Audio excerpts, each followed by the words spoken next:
DLC? Yeah. It works great. It's free. It's like one of the best free players out there. It's open source. Okay. Ready? Okay.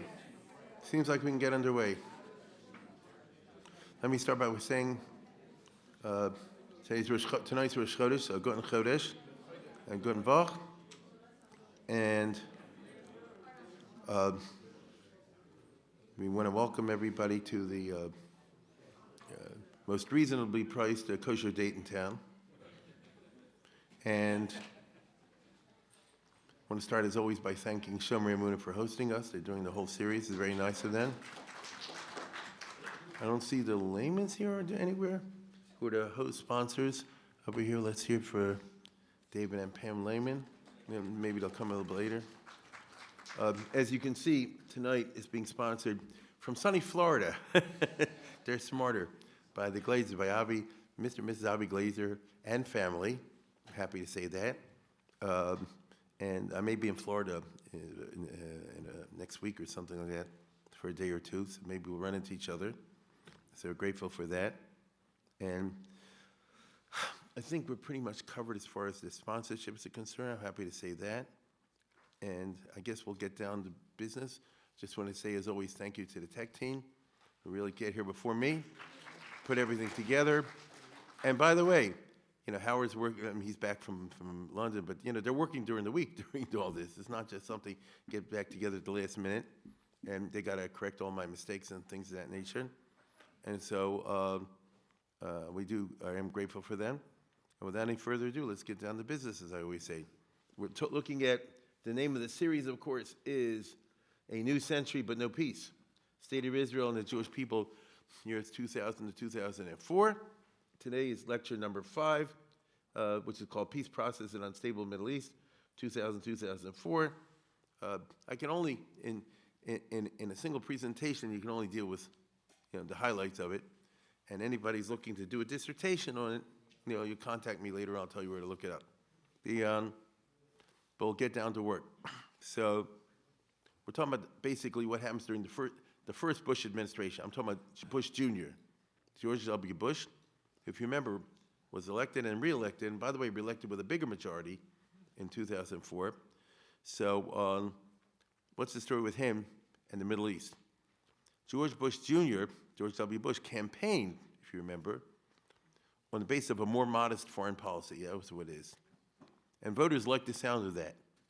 That's not what he did, but that was how he campaigned, okay? And because people said, Clinton and all this, they're intervening in too many countries, and they're bombing Belgrade, in Africa, and all this other business, and it's too much. It provokes, resentment. It's funny that he said that when he ran, because George Bush's father's administration, George Bush Sr., was all about foreign policy, an activist foreign policy, if you remember, which is actually the only area in which Bush Sr. shined. The only thing they got right was in the foreign policy, not the domestic policy. After all, I'm talking about now Bush the father, George Herbert Walker Bush. They ended the Cold War comfortably. That's not a Kleinigkeit. Okay, they managed that because it could have gone a different way. They managed the peaceful reunification of Germany. We forget this, okay? That's not a little business either. Remember, they took down the wall. But it means the whole East Germany, which was a country and a police state, kind of agreed to disintegrate.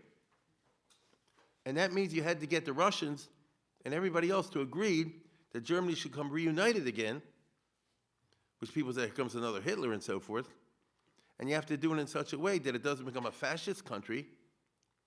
And there was a lot of delicate negotiations for the countries around Germany because that scared them. And it was successfully pulled off without a shot. So we don't give sufficient, chashivas to this, in my opinion, which, by the way, as far as the Jewish angle is concerned, was one of the best things that ever happened for the state of Israel.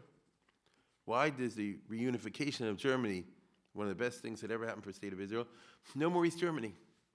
East Germany was the worst and biggest supporter of the PLO and all the other terrorist groups. They gave them the explosive, they gave them the training. They were working, I'm not exaggerating when I say they were working Yom V'Layla against Israel for decades, okay? Decades. Israel knows this. And then miraculously, they went away. You understand? Ever since 1990, 1991, there is no East Germany. I wish we could say it of all our enemies. You get it? It's like a miracle, you see? And it was pulled off, as I said before, by the Bush Sr. and Baker. You can't take it away from them. As a matter of fact, George Bush and James Baker actually pulled off 2 successful wars. We don't remember this, okay? First of all, we all remember Saddam Hussein and the Schwarzkopf War, which was pulled off. You can't deny it. They went in, they beat them, they got out. They liberated Kuwait, which was their objective, and they saved the oil fields and all whatever they did, and then they pulled out. And if you recall, we didn't even have to pay for it. They got some of the other countries to kick, Japan and the others to kick in the money. And we have very small casualties. I mean, everyone's bad, but you know. And so he pulled it off. In this day and age, America to have a cheap, successful war, and this can Kleinigkeit. And then I bet you nobody remembers they successfully invaded Panama. Remember Noriega? Right? Now this is amazing. They took the head of another country, they brought him to America, they convicted him of drug smuggling, and he spent years in American jail, in the U.S. jail. And he got away with it. Right? It like sort of boggles the mind. China, not so push-up. You know, in his time was Tiananmen Square. Nobody will ever know exactly how. Let's put it this way. They kept the relationship of America and China on even keel. Yesh darshan l'shvach, yesh darshan l'gnai. It could have gone different ways. But then again, at the end of the first Bush administration, probably don't remember this, the U.S. military got sucked reluctantly into Somalia, because the black congressmen all went to Bush and they said, "How come you're willing to spend money and save, Iraq and Panama and all this and terrible things?" And there was terrible human, suffering going on in Somalia, and Colin Powell was against it. He said, "You're getting us into a little mini Vietnam," and he was right. But Bush did it. That's what he handed over as a present to Bill Clinton, as we all know. But Black Hawk Down happened under Clinton and not under Bush. In other words, the chickens came home to roost about a year later, something like that, less than a year later, under the new administration, okay? In which, as you will recall, we got really busted by, they shot down the helicopter and they killed the Marines and all this other business, and America left in a mess, right? So it goes to show you, when it comes to foreign policy, just like when it comes to history, as they say in yeshivas, you can't be Madama Milsa Milsa. 2 cases are never the same. You can't say because we successfully did it over here, you can do it over here. Almost always, they're very different situations. You understand? And you have to factor in the differences as much as you have to factor in the similarities. Israel has made the mistake. Every country in its history kind of makes that mistake along the line. And we're hoping that it won't happen again in America. I don't know, with Trump, we don't know what's going to happen. And may I point out that the Al-Qaeda attacks really happened during the 2 Clinton terms. In other words, already in the first year, let me put it this way, in the first year of Clinton happened the Twin Towers, not 9/11, the first one, okay? And then maybe we forget, there was a bombing here and a thing there, and they attacked the U.S. coal, and they, shot at some ship in the Persian Gulf and stuff like that, and Clinton didn't really fight back, because he didn't want an asymmetrical war that would hurt the economy. So it's interesting. Clinton basically said during his 2 administrations, if we don't acknowledge that we're at war, then we're not at war. Right? So you tell the military to be on guard. But meanwhile, as I said last week, the economy was booming along. And amazing, we actually, in second administration of Clinton, they got budget surplus. We'll never see that again. I don't care who's the president. Right? We got budget surplus. So, I mean, I hear the part, but then we paid the price with 9/11 eventually. You see? So the background to the 21st century is very complicated. I would even say, most people would say today, that Clinton had somewhat of a maladroit foreign policy, because we all remember that the United States allowed the Holocaust to happen in Rwanda and Burundi. It's true, it was a Holocaust. Okay? Men, women, children. That overused term, genocide, which now they use every time Israel burps, I mean, that really did happen in Africa.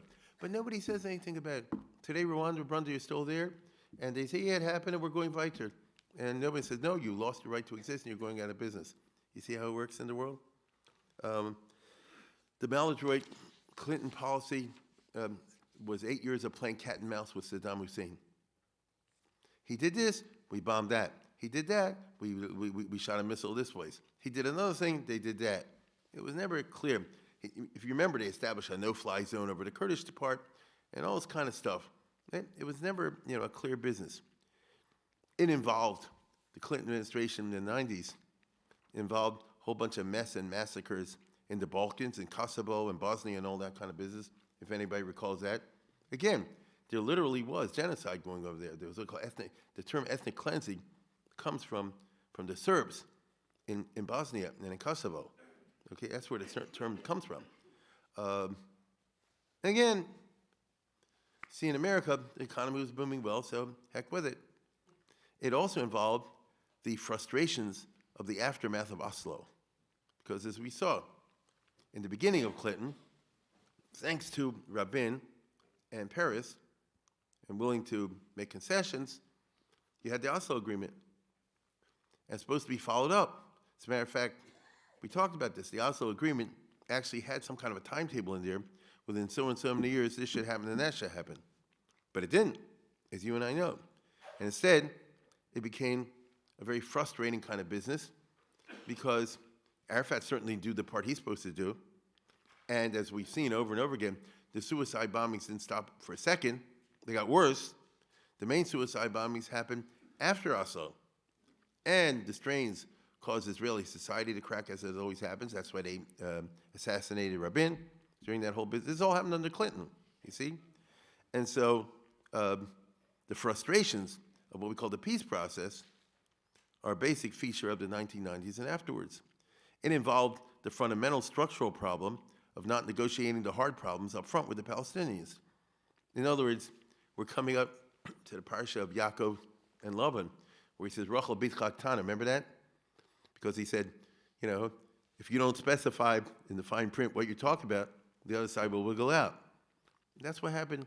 That was a fundamental flaw, it still is, of the negotiating process between the Israelis on the one end and the Palestinians on the other, because instead of saying, let's deal with the hard stuff first, like what do we do with Yerushalayim? Let's get that straight. What do you do with the Har Bayis? Or with the Temple Mount? What do you do with the right of return? And things of this nature. How do we get finality on what part of the settlements are they in, are they out? Let's go and go. No, instead of dealing with the hard stuff, the idea was leave that to the end of the road. After all, once the Israelis and the Palestinians get used to talking to each other and they have coffee together, then this will create a certain synergy that you'll see things that people weren't prepared to do before, they'll be prepared to do now. That's baloney. It's just not true. Right? In fact, the opposite. And so it's the opposite, meaning the more they got to each other, the less they trusted each other. And that's the way it is today. That's the way it is today, for better or worse, which is why there's been no real follow-up. It's 31 years now. Oslo was 1993. Today's 2024. Soon to be 2025. There's no follow-up. Okay? And I understand where they're coming from, but ad hayom hazeh, and certainly after October the 7th, there's not the slightest desire, for example, to give up on the right of return. There's not the slightest desire to give up anything regarding Jerusalem, about the Temple Mount or any of that kind of stuff. There's not the slightest desire to give any kind of concessions as far as settlements and that sort of thing is concerned. Right? If anything, relations between the two sides at this moment are the nadir because of all the killing that's going on. I mean, we all know this. Let's put it this way. This is what we call Monday, Tuesday, Wednesday in our lives. We wake up in the morning, we turn on the Israeli websites, and we see the newest stuff, okay? So it's not progress in that sort of way. But, let me put it this way. People at that time were convinced, in the absence of any alternative, it's a very American way, start the process going, and the hard stuff will work itself out by the end. Now, this is unlike the Menachem Begin Sadat thing. in which they bargained very hard up front, okay? And if you recall, Begin, this is under Jimmy Carter time, was heavily criticized constantly by everybody for being so unyielding and so stubborn. And I remember all the cartoons, and in Time magazine, I mean, we remember this. Just he didn't give a darn. At the end, right? Now, by the way, it took Jimmy Carter and Camp David, and it took a lot of stuff, but at the end, they had all the details worked out. And when they signed the treaty, it was a treaty. You see? And there are parts that Israel didn't like, and there are parts that Egypt didn't like. That's what you call a treaty. You understand? That's a different way of doing it. Right? That's, I guess, I'm not a lawyer. I suppose lawyers, negotiators have two different styles. Some of them say deal with the hard stuff up front, and otherwise, others say no. A divorce lawyer, something like that. I hear two shitas, but we know what hasn't worked in the Middle East. Let's put it that way. I'm sorry to say. Now, I'm not referring so much to the not-so-wise Clinton policies as far as Russia and China are concerned. As far as Russia, Clinton, back in the 90s, did try to encourage democracy under Yeltsin. But it didn't turn out so great. Because as we all know, Russia does not really have a democratic tradition. Now, individual Russians do. And they're wonderful people, and I mean that. And they're tzaddikim. You understand? The Andrei Sakharovs of the world, so to speak. And there's always been a very tiny liberal tradition in Russia, which is very honorable. And it goes back to the 1800s and all that sort. There is. But 1% can't do anything. You need a large, and it's never worked out, as we all know, looking back 30 years later. And moreover, Clinton did begin the policy of kind of not consciously, but threatening Russia by the expansion of NATO. That's just a fact. I mean, the current war in Ukraine is a function of what I just said. It's necessary to see the map the way the other people see it if you want to be successful in dealing with another country. What did Russia think would happen with the new Europe?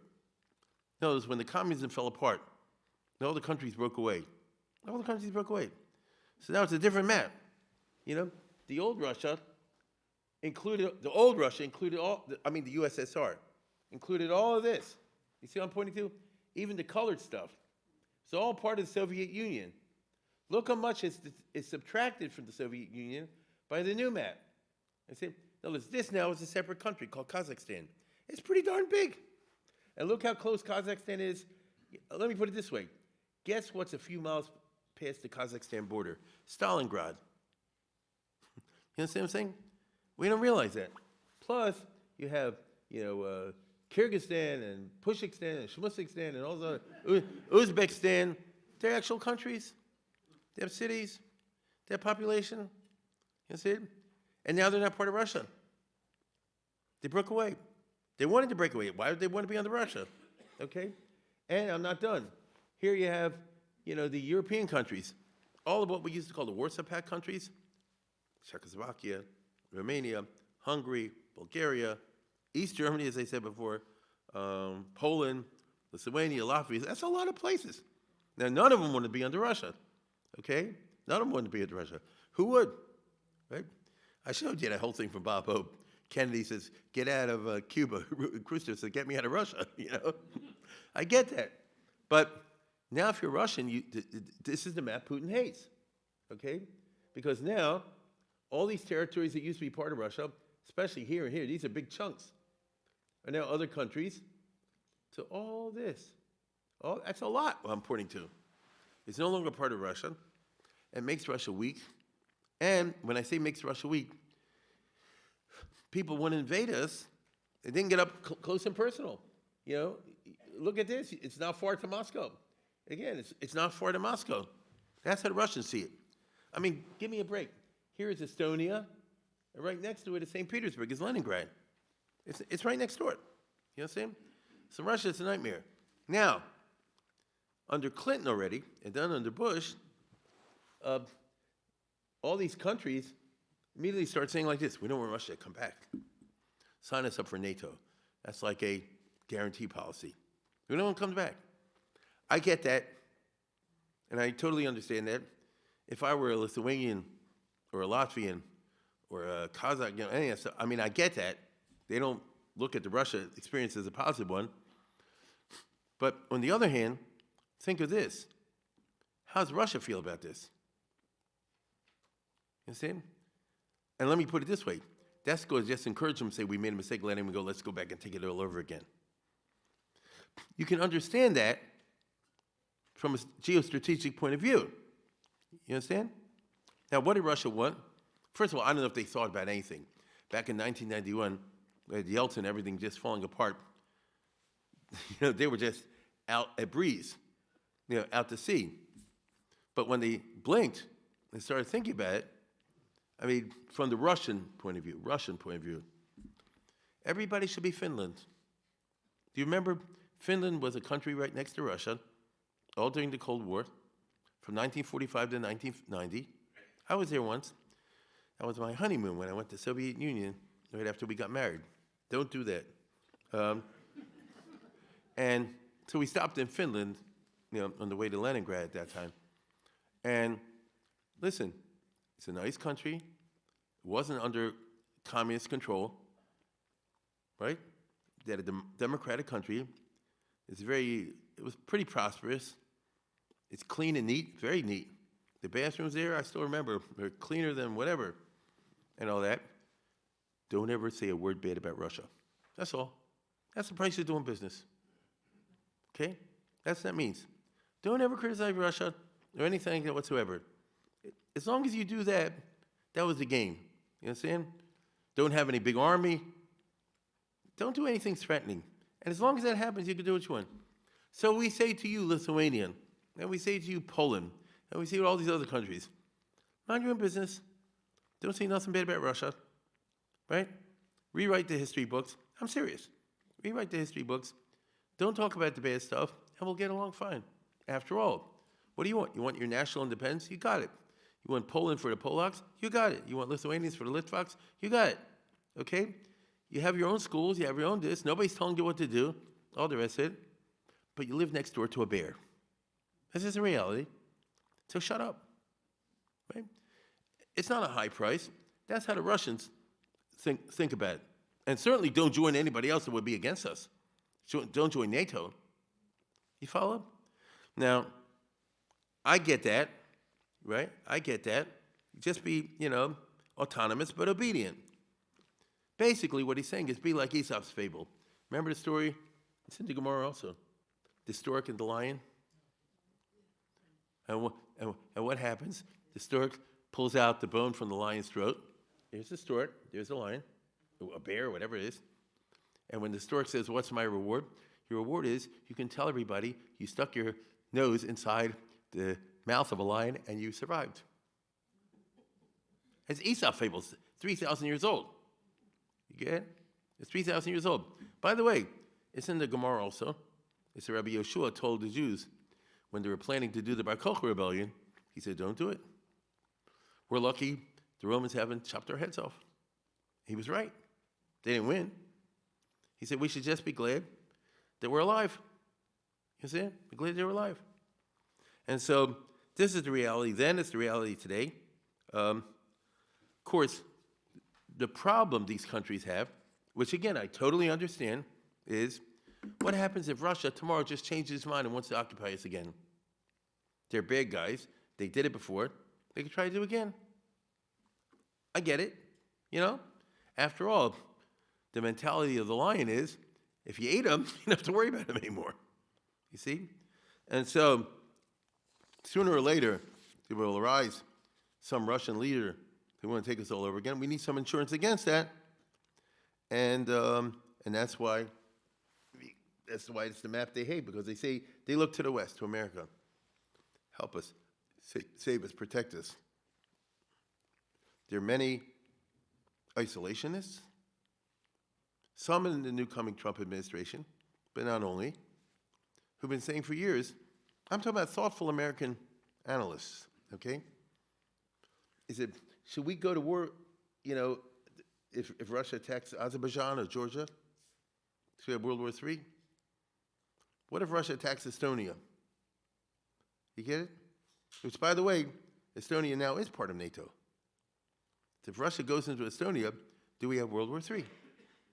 Okay. On the other hand, you say like, well, you're sounding like Chamberlain, selling out Czechoslovakia. I get that, but Estonia wouldn't do it for us. You get it? They wouldn't do it for us. They want us to do it for them. It's like that. You have to be a tremendous chacham to weigh out properly the proper foreign policy for the United States. And I wouldn't say that the United States in the last 30, 40, 50 years, 60, 70, 80 years has been led by big chachams. Not really, okay?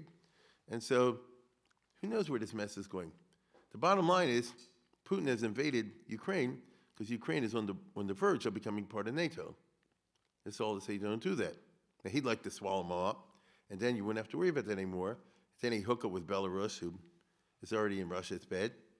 And then they can turn to Lithuania, Latvia, and Estonia, because then they feel that they would have their security or something like that. You see, it's not fun to do these kind of sorts of things. I don't know where the new administration is going to go in this. Nobody does. They probably don't know. But the situation is complicated in many places, including the Ukraine and including in Lithuania, Latvia, Estonia, by a fairly large number of Russian speakers. Because when it was the USSR, the Russians planted Ruskies in a lot of these countries specifically for this reason. So you don't need to worry about the Israeli-Arab conflict. We could have World War III tomorrow with no reference to Israel, simply over this. You see? Now, George Bush Jr. campaigned in 2000 on a more modest foreign policy. But in point of fact, once he was in office, the Bush administration did bake the Russian bear with further NATO expansion. A number of these countries that I'm pointing you, Eastern Europe, were admitted into NATO, including Lithuania, Latvia, and Estonia, under Bush Jr. And I remember the Russians complained. You say, you wouldn't do it?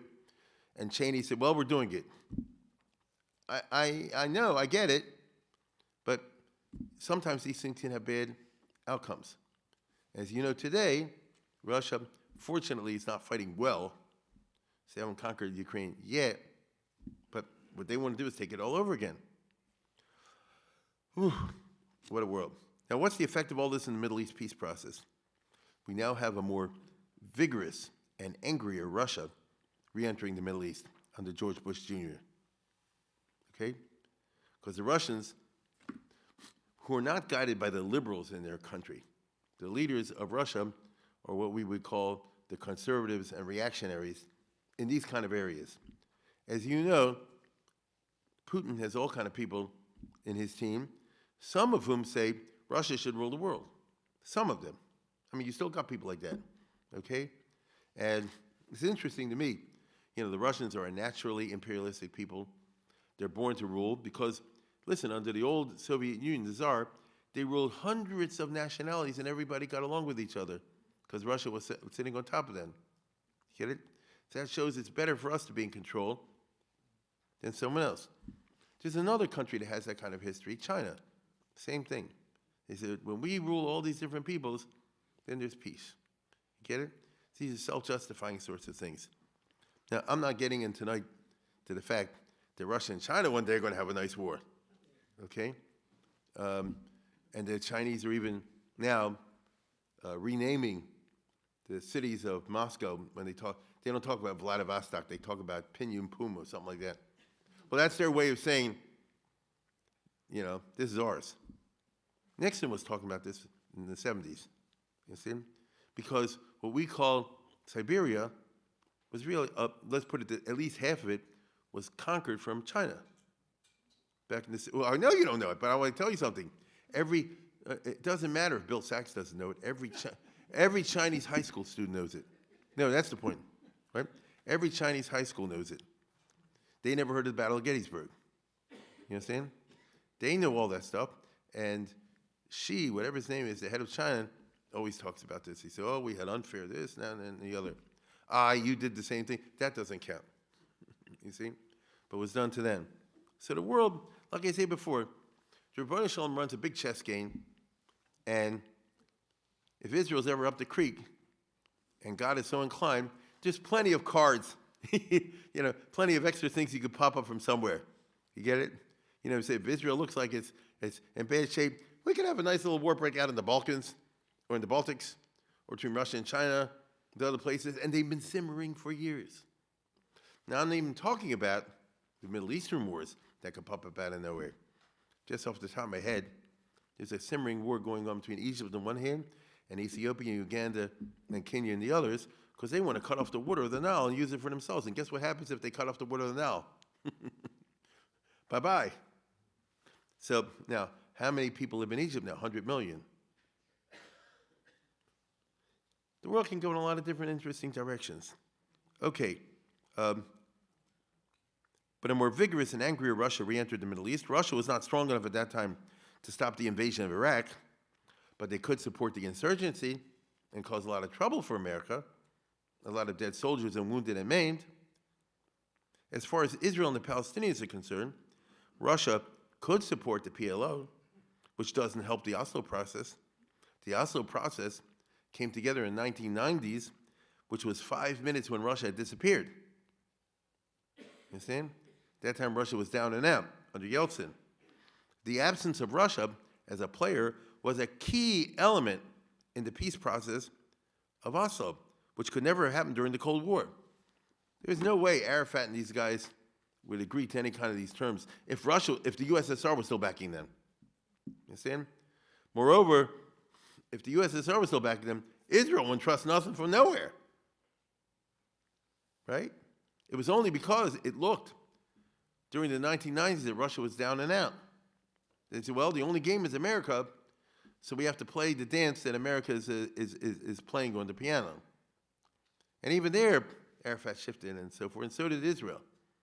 But it's only because of perception of what I would call a unipolar world, where there's only one big superpower or something like that. That's not the case once you get to the 21st century, as you and I know very well. Later, during Obama, and we all remember this, it was Russia who played the key role in keeping Assad in power in Syria. How come he wasn't overthrown during that long civil war? By the way, I have to just interject this. It's very interesting along the lines of God's chess game. Remember, I tell you again, you never know when you start a fight how it's going to end. And even if you win, and certainly if you don't win. Iran and Hezbollah couldn't resist shooting at Israel because they couldn't resist it. You know and I know. When Hamas attacked on October 7th, they said, maybe this will take Israel down. And anyway, we can depopulate the north. What was the result? Israel kind of wiped out a lot of Hezbollah. Not all of it, I'm aware of that, but they dealt them a big blow. Listen closely. So Hezbollah is, for the moment, out of power, out of commission. Right? I know they want to come back, but right now they're out of power, out of commission. So the jihadists in Syria now say, oh, Assad is weak, because who used to be his main backers? The Hezbollah fighters and the Iranians with Russian support. Who is it that won the war, if you can talk that terms, for Assad in that long and very bloody civil war? It was the Assad troops who weren't so strong. The Hezbollah played a big role. You do know that. That's why we showed you last time that when they killed Nasrallah, they're rejoicing in northern Syria. Okay? Wait a second. Now they're down and out. So all these Sunni jihadists have now risen again, and it may be, I don't know what's going to happen, maybe they'll knock out Assad, in which case Iran will lose its main base. Now those guys don't like Israel either, right? They're jihadists. I get that. They don't like Israel, and we can hack their source in that way. But Iran will be pushed aside. I can guarantee you Saudi Arabia is going to kick money into these jihadists to knock that out. Can you follow this? No. Right? Can you follow this? Isn't chess a wonderful game? You see? And by the way, this is happening this week. You understand? Everybody, all the newspapers saying this. In a surprise move, they're taking over Aleppo. It's not a surprise move. Once Israel dealt a blow to Hezbollah, not with the idea of helping jihadists there. It's because Hezbollah attacked Israel. Once they hit them hard, especially with the pagers and all that business, right? And they killed Nasrallah, and they killed the guy who came after Nasrallah, and hopefully they'll kill the guy after him. Chad Gad Yad. So, wait a second. So now, who is you get what I'm saying? There are no boots on the ground to help the Assad army against all the jihadists. And Putin, he's caught with his pants down because he's all committed totally in Ukraine. So they're going to have to find somebody else to help them. Maybe North Korea. They seem to be for sale these days. I don't know what's going to be. You understand? So I tell you again, the Rebbeinu Shalom runs the world in very funny ways. Right? And now Trump's coming into office. So all bets are off. We'll see. But I'm dealing here with the past, not the future. Russia here, as we know, in general, Russia plays a very dangerous game, very complex. Basically, the policy of Russia has been, especially under Putin, how to hurt America without getting hurt. How can you hurt America without getting hurt? That's a very ambitious foreign policy goal. You get it? It's an ambitious foreign policy goal. And in Hebrew, we have an expression like this: Ava mekalkelis es ashura, sina mekalkelis es ashura. That too much fondness makes you do stupid things, and too much hatred makes you do stupid things. They say about Bilam, but last week you had Abraham Avinu when he got up in the morning to do the Akedah. Ava mekalkelis es ashura, his love of God. But it's simple, and George Washington says it in his famous farewell address. He said, America should not get involved with any of the countries. He who likes or dislikes another is equally a slave. He who likes or dislikes another country is equally a slave. Because you do things, it's not in your interest. You understand?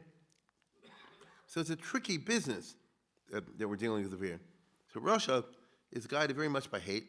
That's their history. Russia's not guided by love. Right? America, at least formally, is guided by love. Formally. And we've done some things that we're not proud of. We've done some things we're proud of. I can't think of anything Russia can say we did things we're proud of. Okay? Except that they defeated Hitler, which is why that always was and always will be a big item in their agenda. Granted, but usually, and Stalin didn't do it out of love. Hitler attacked him. So on the one hand, now I'm dealing with Russia and the Middle East. On the one hand, Russia wants to help actors like Iran. On the other hand, on the one hand, and they also want to help Sunni jihadists like Hamas and company on the other. Why do they want to do that? To hurt America and their allies, including Israel. So Russia now, as you know, is deeply involved with Iran. And we discovered in Gaza and the other places vast quantities of Russian weaponry. Right? Gee, I wonder where they didn't get a Sonny surplus or Ivan surplus. You understand? They didn't get that. So where did they get it? Russia sent it to them. Now hold it for a second. So Russia wants to upset things that way. On the other hand, Russia is well aware that if the jihadists, like Hamas, ever prevail in the Middle East, Russia will be next on their target, or almost next. These guys, let's say they wiped out Israel tomorrow, God forbid. And they say, now we got Palestine all arrested. They're not going home. You see? They're not going to say, okay, now we live in peace and harmony for everyone. They're going to say, what's next on the agenda? Because we want to conquer the world. You know, I mean, that's what, listen, it's not me talking, they say it. Okay? So, first of all, they want to conquer the whole Christian world. That's a basic part of jihadist Islam. And number two, they really got out for Russia. Again, you don't know the history because we only know Gettysburg. Russia is the historic and most successful foe of Islam. Hear what I just said? Russia is the historic and most successful foe of Islam. including all the conquests ever since Ivan the Terrible. What happened? Russia was like Pac-Man. It started out as a small place called Moscow. Then went again. In fact, the Russian prime minister in the 1600s said the policy of Russia is to expand in all directions all the time. Right? So what does that mean? Already in Ivan the Terrible, they conquered Kazan, which was a Muslim fortress, province, which was raiding Russia. Nobody said to come over here. Nobody. Peter the Great then took Azov, and then, without giving all the details, Catherine the Great conquered the whole Crimea and the Northern Caucasus, and that whole area from the Turks, from the Tatars. They Christianized it. Okay? The successors of Catherine the Great in the 1800s conquered the whole Caucasus. So you've heard of the Chechens a little bit. And there are many other groups you never heard of. In Russia, the ones that won't give in, the Russians wiped them out. They killed the men, women, and children. They talked about it here, right? Some of them fled to Israel, to Palestine, the Circassians, because they were killing the men, women, and children, because they wouldn't stop fighting. And then Russia also expanded and conquered. Russia's not a Muslim country. In the 1800s, they conquered all the stands, the Kazakhstan and the Tajikistan and the Kyrgyzstan and the Uzbekistan and whatever you want to call it. This stand and that stand, Stan Lossman, everybody. They took over all the stands, right? Those are all Muslim territories. You get it? So Russia is the most successful Christian conqueror of Islamic territory, and they got away with it. Right? And the only reason, listen closely, the only reason Russia didn't take over the whole Muslim world, that's a big statement I'm making. The reason they didn't take over Turkey and Iraq and Iran and Syria and Arabia and Egypt is because the British blocked them. That's a great game that was played by Palmerston and Disraeli and the other British leaders in the 19th century, what they call the Great Game, right? Because they say you're getting too close to India, so we got to keep you out of Persia, and we got to help Turkey in the wars against Russia, the Crimean War, the other wars, okay? And basically they said this is where you get off. And Russia hated, but they had no choice at that particular time. And that's how Turkey survived. So if you want to play one of these what-if games, the counterfactuals, what if Russia, you see we're conflicted, what if Russia wasn't blocked? I mean, they would have conquered the Turkish Empire in the early 1800s, okay? So all of what you and I call Turkey, by the way, Istanbul used to be Constantinople, used to be headquarters of the Greek Orthodox Church. The Russians had big crosses ready to put up if they ever take over, that part of the world. And then what's to stop them from taking over what you and I call the Middle East? Israel, Syria, Jordan, Iraq, and all the rest of it. And then what's to stop them from going to Mecca? What? The tribes? I mean, seriously. You see? And what's to stop them from taking over Egypt? And what's to stop them from taking over the Gaza thing? Right? Now, you wouldn't have, I don't think, you wouldn't have the Islamic world that you have today. I can tell you one thing, you wouldn't have a state of Israel. Right? Because Russia wanted to take over Eretz Israel also and set up as a Russian Orthodox situation. There's no question the Tsar would move in 1 million Ruskies over there, and they wouldn't allow any Jews in because the Jews have no foot whatsoever in Eretz Israel. That's the Russian Orthodox religious thing from long ago. They don't see it, the Western Christian way. They see it in a different way. Right? Life is very funny. So the Bush administration will have to conduct a Middle East foreign policy with a hostile Russia lurking in the wings. Not quite willing to break with Israel in the style of the old USSR, Putin, as you know, has been clever. I said many times here, I know why. I think I know why. Putin and his guys, and Russia is very anti-Semitic in its past, analyzed at some level why the Soviet Union fell down, right? Because it was a superpower. Nobody could stop them. You remember that. So how come the Soviet Union fell down? A number of reasons. One of the reasons, not the only reason, as they always say, one of the reasons, they had this illogical hostility to the Jews. which is true. The USSR, remember, they broke relations with Israel. They're always very anti-Semitic. They spread the protocols of the Elder Zion around. They won't let anybody get matzah. They won't let anybody build a synagogue. Why? They wouldn't let them leave. The refuseniks, right? They spend an inordinate amount of time and resources spreading anti-Jewish stuff. Why? From a cold, rational Soviet foreign policy point of view. You understand? And all it did was provoke the anger of the Jews and their friends around the world and paint Russia into a corner as a pharaoh and a house of slavery and a very evil place, which it was, but nobody was able to do it until the Jewish question came up. You understand? Jackson Van. Why did the Soviet Union do this? So Putin, as I can see, this is my opinion, but I think I'm right. Otherwise, it wouldn't be my opinion. Putin, already from the beginning, said like this: we don't need to mess with the Jews. And he's been actually very good to the Jews in Russia. And his mom is, cheek and jowl with the Lubavitch. And it doesn't hurt him. You understand? It doesn't hurt him.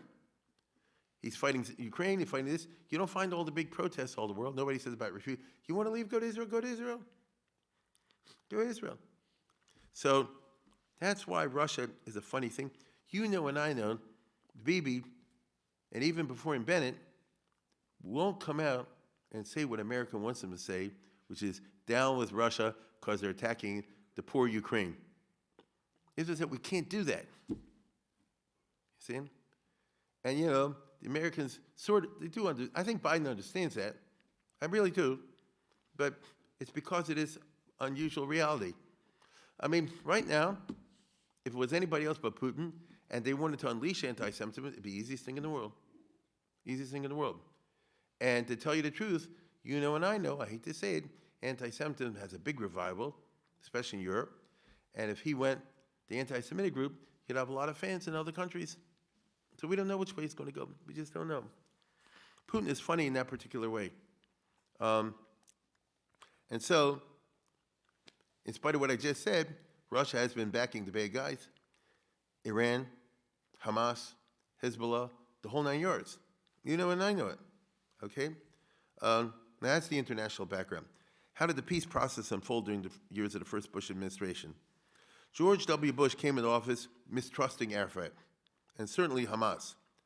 On the other hand, he did want a genuine peace.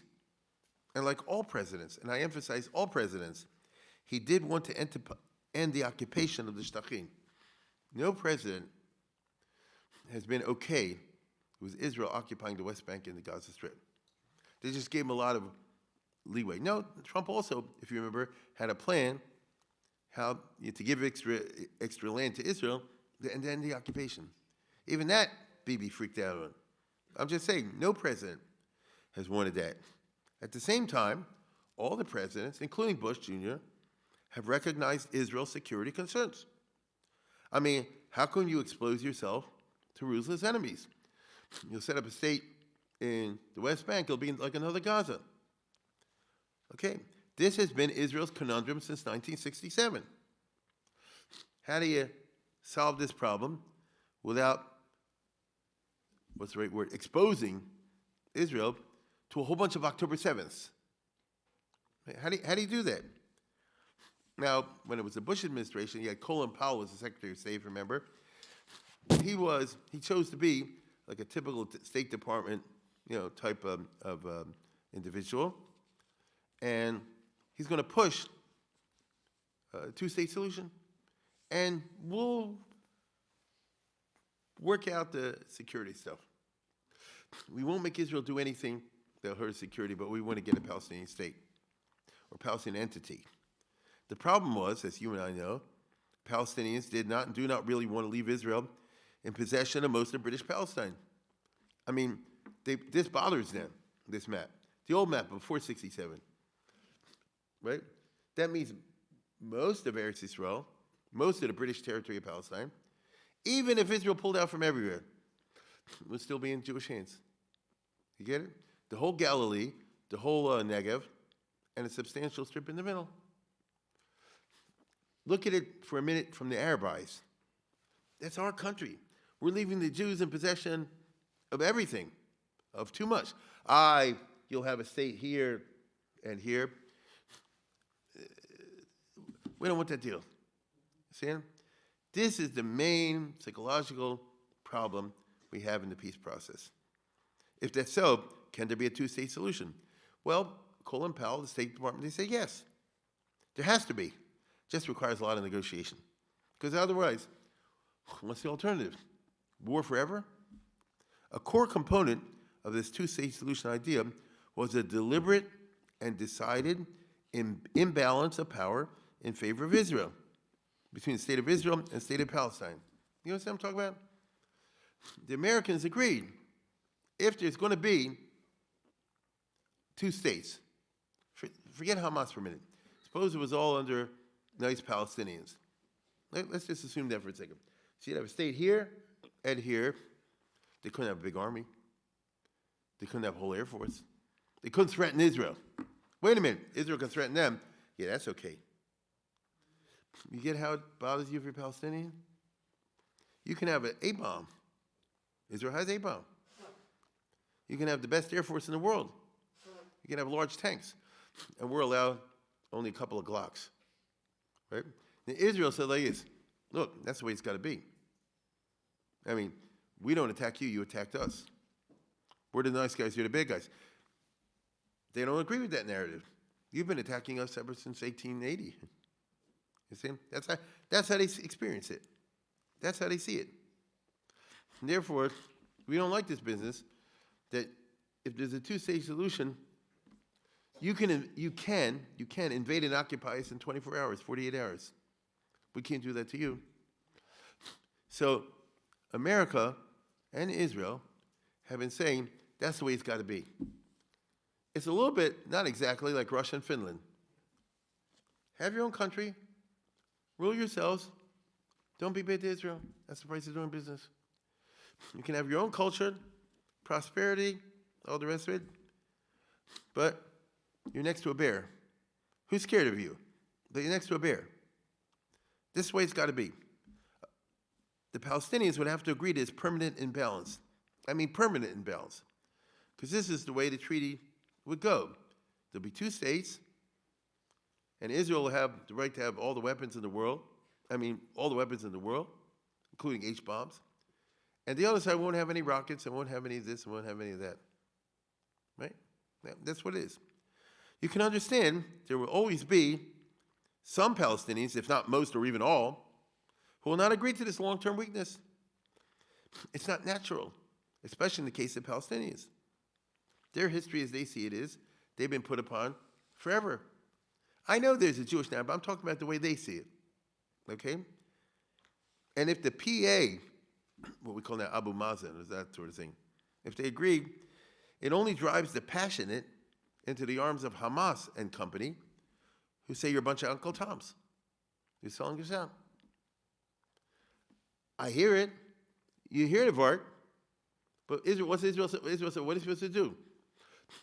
Pull out and let the other side have, as Hamas had, endless rockets, a zillion tunnels, the ability to invade us, the ability to do one October 7th after another. You know, it's right over the border from Afula. It's right over not far away from Tel Aviv. It's not far away from here, not far away from there. Is that what we're supposed to do? Now, Israel and the USA have said from day one, it'll be good for you. It'll work out. You'll be a Switzerland. What's your problem? You'll have it good, okay? You'll be like Japan. And your prosperity will outweigh your weakness. So, settle for it. It's a good deal, right? It's a good deal.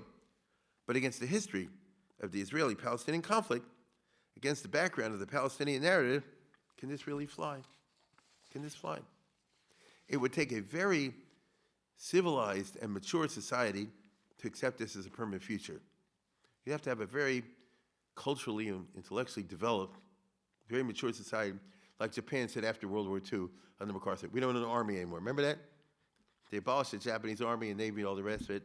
They said, we don't want to go that route anymore. We tried war. That's not it. So we'll trust America to protect us. Listen, Korea has all kind of nuclear stuff. China has all nuclear stuff. Japan has none. Right? Just across the border, We trust this. Well, let me put it this way. The Palestinians are not that kind of a mature and whatever kind of society. Because to them, it would mean that the evil Zionists won in the end. And that goes in the kish because they can't accept that. You understand? It's too much for them to accept. The United States always says, look, Israel's a reality. You can't deny reality. You can only adjust to it as best as possible. And over time, if both sides show maturity and enlightened self-interest, it will turn out good for all. Because Israel and Palestine will become an economic superpower, etc. That's not false, right? But that's basically saying like this. Don't worry about the, the bones of your ancestors and your old traditions. You'll all have big houses and 5 cars and swimming pools. That should compensate for it. It's a very American, Hollywood type approach. You understand? It's not so push it, okay? It's a Western argument. Can it work in the Middle East? Where the most powerful incentive in the Middle East is not economic prosperity. The most powerful incentive in the Middle East has always been revenge. What's the worst thing in the Middle East? Humiliation. They feel humiliation? They want revenge? How are you going to tell them to not do it? But if that's true, then the entire Oslo peace process was a bracha l'batola. So what you're basically saying is, Lo netzach tochal cherev. The sword will consume forever. They'll say, yeah, well, it won't be forever. One day we'll win. That's how the Palestinians think. And can Israel go on fighting forever? The Palestinians argue. Look at these numbers, right? It's 800 killed, including those who were killed on October 7th. This was last week, made our numbers higher. 375 killed in Gaza, 44 in Lebanon, so it's already 400 killed, right? And we're not talking about the wounded, which are I don't know how many thousands. Now, to them, if you're like this, we'll bleed Israel dry. You're not bleeding anybody dry if they have a population of 7.5, 8 million. Get it? I mean, there are countries, if you want to get down brutal, the countries is 5, 6, 7, 8 million. They have many wars and lost tens of thousands, if you want to get down like that. But of course, they hope and they believe, this is part of the Arab racism in general, the Arab racism, I say, which is the Jews are a weak reed. You understand? They're a weak reed. You hit them hard enough, they'll all leave. 7 million, yeah, they'll all leave. You're kidding. No, they'll all leave, because that's who Jews are. And, by the way, let's go to the next one. Look at that.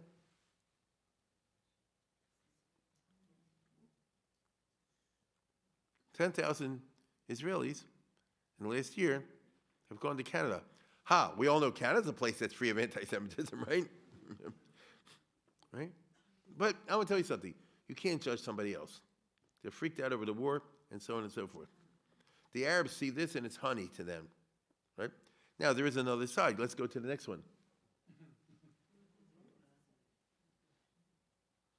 30,000 made Aliyah.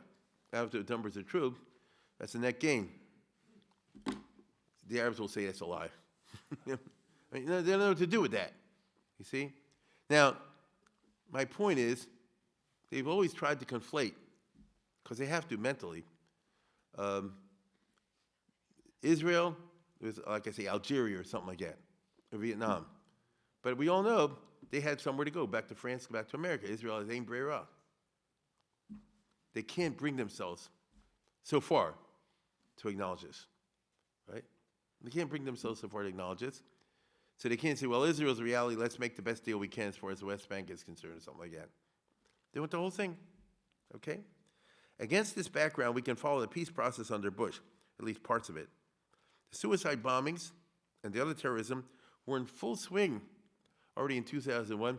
Here's a picture of Bush coming from a golf game, and that's where presidents go, and saying, because he's frustrated He said they bombed another place in Tel Aviv, and they bombed another bus and all. Hey, take a look.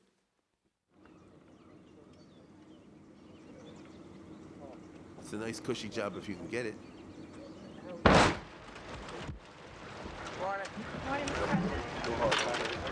Yeah, I'm distressed to hear about the latest suicide bombers in Israel.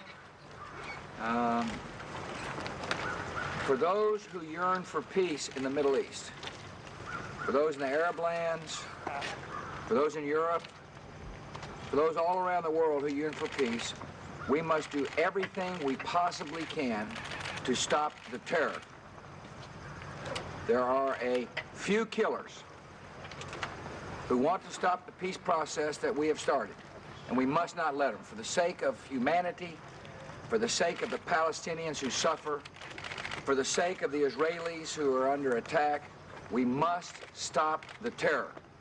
I call upon all nations to do everything they can to stop these terrorist killers. Thank you. Now watch this drive. What is it?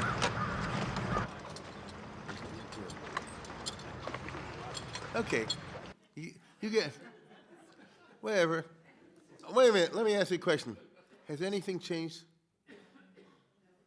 Couldn't you see if Biden was younger, he'd say the same thing. Right? Nothing different.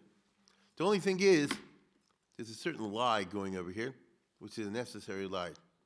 There's only a few terrorists, and they don't represent anybody but themselves. That's a lie. See? But if you don't, if you admit it, then you say it can't be a peace process. So you have to have the idea, there's a few bad actors out there, but most of the people want a quiet life, a simple life, and live side by side with Israel and all the rest of it. Because what are you supposed to say? What are you supposed to say? This continued, as we know, all through the first term, as we discussed. There was continuum. After this comes the Dolphinarium. After this comes the killing at the Seder in Netanya. After this comes the bus blowings up here, there, and everywhere. I mean, we know this, okay? So what's the solution? Colin Powell, during the entire first term, said, let's complete the Oslo process as soon as possible. When the Palestinians get a real state, then they'll normalize. Though how this would stop diehards like Hamas and company, who after all would win the democratic elections in 2006 in Gaza, as we know, so they were popular. This was never spelled out by the State Department. So herein lies the inherent problem of this problem-solving analysis or a method. The problem was that what was needed was a Palestinian leadership genuinely committed to a two-state solution and who would be willing to wage an alta lina, as they always say, to make it work. Remember when Israel started, Begin's group tried to make some power play, and they were going to use the weapons they're bringing on the ship for their purposes. Now, you can argue this way and that way. I'm simply saying, if this would happen, then Ben Gurion would not be in charge, and Israel doesn't have a country. It has different armies. They have different commanders. So as we all know, Ben Gurion blew up the ship, which means he was saying like this: I'll do whatever it takes that Israel should be a normal country with one government and one source of power, one source of violence. Now I know, believe me, all the arguments back and forth, I get it. But at the bottom line is, Ben Gurion was saying, we won't allow any terrorism to develop in the state of Israel. Now that we've got a state, we'll do whatever it takes. We'll kill them all, if that's what it takes. Because there'll be one country with one government and one army, and nobody else. You see? Now, to be perfectly honest, both Ben Gurion and Menachem Begin showed great statesmanship on that occasion. Because Begin said, we're not going to make a civil war. It could have gone a different way. If it would be an Arab two sides, it would be a different way.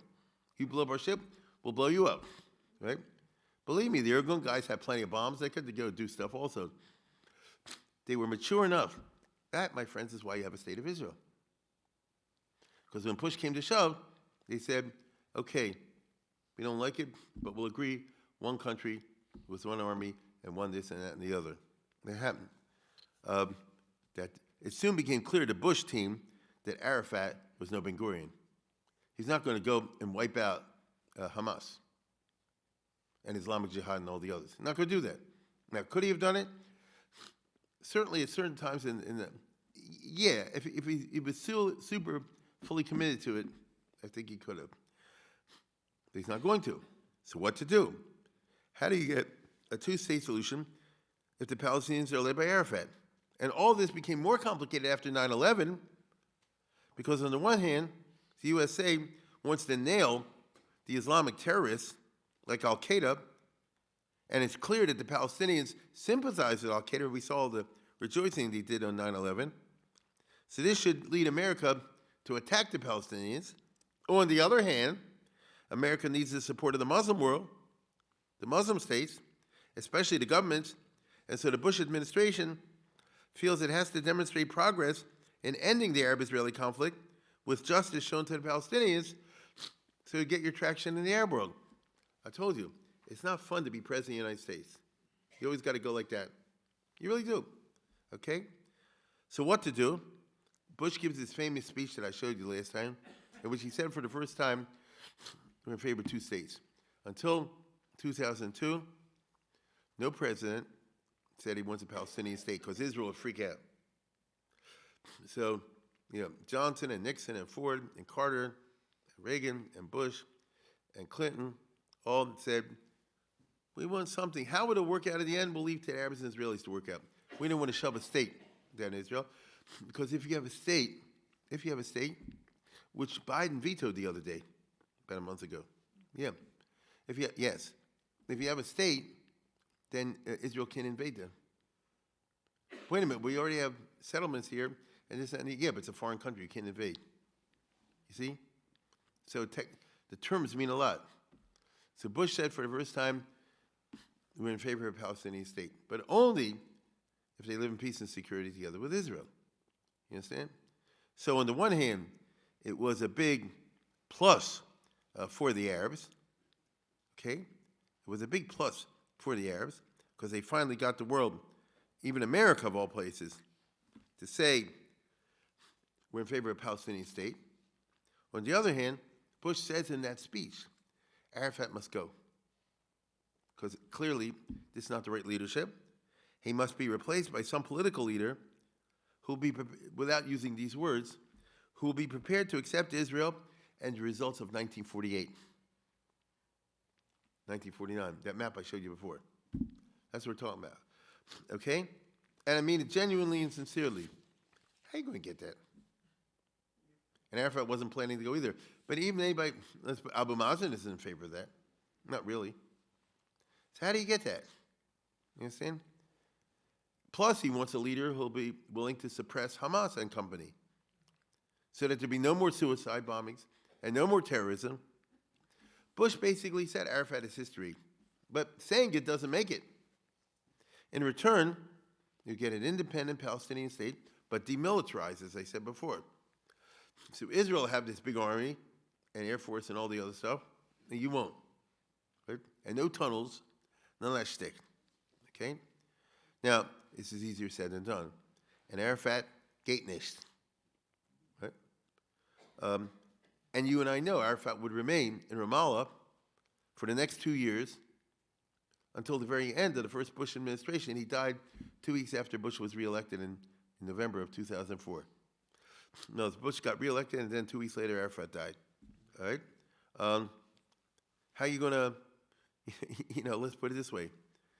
Well, during Bush's administration, he could say to the Arab world, look, Saudi Arabia, those countries, we're ready to implement a Palestinian state, a real state, a real two-state solution. What can we do as long as Arafat's in charge? So don't get angry at America. We've done our part. Mi ma'akev asar shebe'isas, they say. Okay? Who's the one causing the trouble? Mr. Chametz. Which implied, if he goes, we're ready to have a real Palestinian state. And the Saudis and the others, they say, oh, that's good. So in other words, it's not about, like it's so much in life, especially in politics, it's not about solving problems, it's about avoiding the blame. Right? A lot of life is about, as long as I don't get blamed. Okay? And that's, well, listen, what else could the guy do? Notably, by the way, Bush did not criticize new Israeli settlements, arguing that this is something the two sides have to work out on their own. once the Palestinians had a new leadership, they would be committed to a two-state solution and to an Altalena thing, get rid of the bad guys, and so forth. The Palestinians, of course, complained that this gave Israel a unilateral advantage. They can build settlements, you're not stopping them, right? Taking up our land, and we can't do anything about it. But Bush would not pressure Israel. In my opinion, Bush figured that in the eventual negotiations, there would have to be some kind of a swap of settlements for, no right of return or something like that. That's probably what they figure. Be part of the core solution at the end. One important condition of Bush, and this is where the neocons come in back in those early years, was, this is the Wilsonian influence, that in order to have a two-state solution, you have to have Palestinian democracy. I don't know if you remember that. Now, Arafat was elected, he was, but he didn't run a democratic situation. When he goes, the next guy has to be freely elected with freedom of the press, freedom of expression, freedom of dissent, and all that business, okay? The Palestinians must democratize. That's a tall order indeed. Do you know any country in the Middle East that has democracy?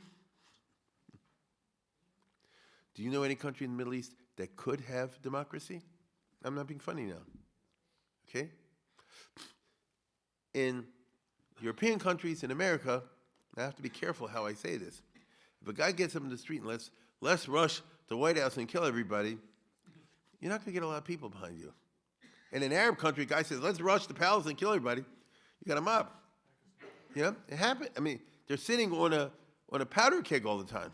That's why they got to keep a strong police state presence. Anybody in the Middle East will tell you that. And in addition to that, you got to watch out what you ask for. Democratic elections can produce anti-democratic winners. Hamas won the elections in 2006 and never again permitted elections. So one man, one vote, once. Okay?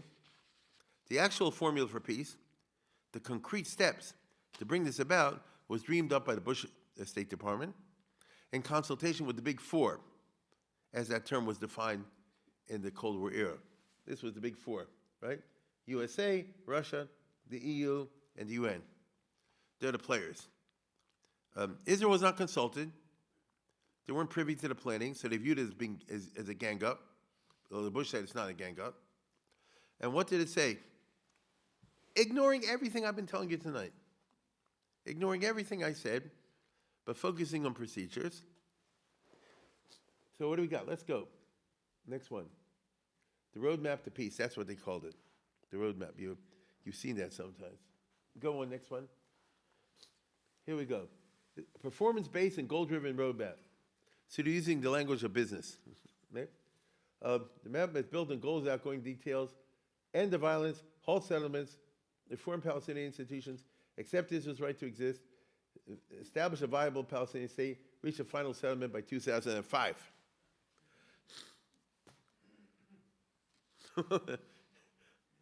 Sure, and give everybody ice cream with cherry on the top also while you're at it. Right? However, if it's a performance-based plan, progress would require and depend on the good faith of the parties. Duh.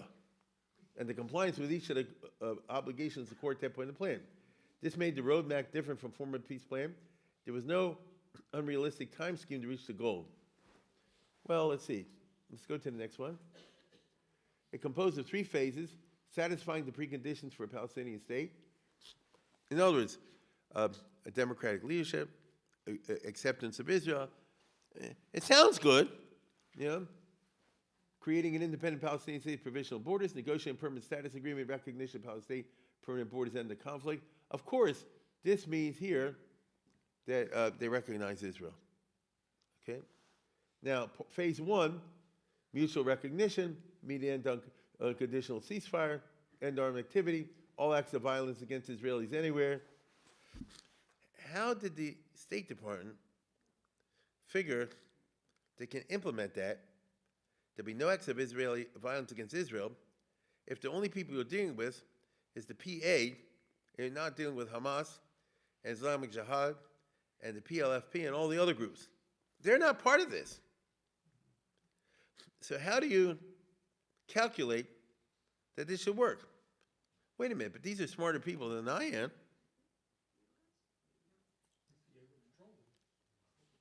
You know, how do you do that? Okay, I'm simply saying, Palestinian elections, Israel withdrawal to positions of 2087 to start an intifada. Israel refrains from deportation, attack on civilians, demolitions, destruction, other measures. Israel reopens the Palestinian East Jerusalem, improves the humanitarian situation, fully implements this report, eases movement, freezes settlement expansion, dismantles settlement outposts, been since 2001. All right. Then you have an international summit to support Palestinian economic recovery and a process leading to establishment of an independent state, two provisional borders, revival of, Then you have phase two, the second international conference, permanent agreement, final borders, clarification of the controversial question of Jerusalem, refugees, settlements, Arab states agree. Wait a minute. They already set up a state in phase one, but they didn't settle the question of the right of return. Okay? Now, number three, a provisional state, number two, would include all existing settlements, exclude East Jerusalem, plan was meant to consider debate. I mean, I'll say it again.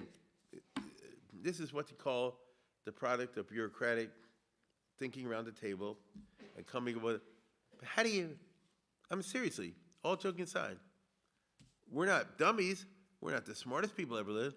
How are you going to plan to have a state which is based at the very beginning on ending all hostility against Israel, if you don't have all the parties agreeing to this? And remember, Hamas and the others, they can't agree to end the violence against Israel. That is their religion. That is what they believe. Right? So unless they're lying, how do you figure to implement that? See?